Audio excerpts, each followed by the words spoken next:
Yo, flip top magingay. Sa kaliwa ko si Stephen. Muli pa ba tayo pagbibigyan? Tadhanang sa ating dalawa bumuo at sumira din naman dahil.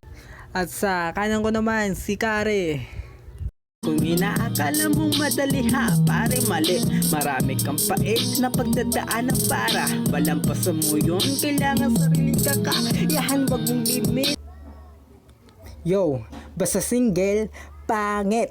Ang tanda na nito, di pa rin nagkakaroon ng GF. Wala bang naakit sa nakakadiri mo mukha BF?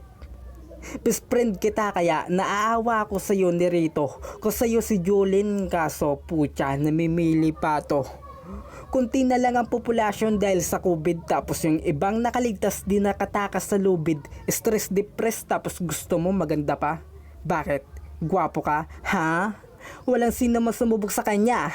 Kahit sa Facebook ini-snub siya. Dapat kasi nag-cover profile ka. Tinuro ko sa iyo yun, diba? Kaso kupal ka. Dinakanig sa pa yung kapatid sinaraan tenga. Baliwala nga yun ang malaking problema. Kapag gumiti siya parang snatcher. Kapag nakalong hair parang holdapper. Nakakatakot haluin sa dilim bumper. Rayong mukha manananggal naman nakasabit sa labi na tae. Gustong gusto kitang tulungan kaso yung mukha mo wala na talagang pag-asa pare.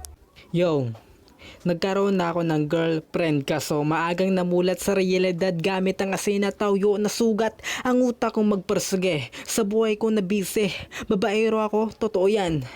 Wala lang time sa babae. Sa first kasi porsigidong umangat. Asin sa kanin tikman mo yung kung masarap. Doon ako nangarap kasi lumaki sa hirap.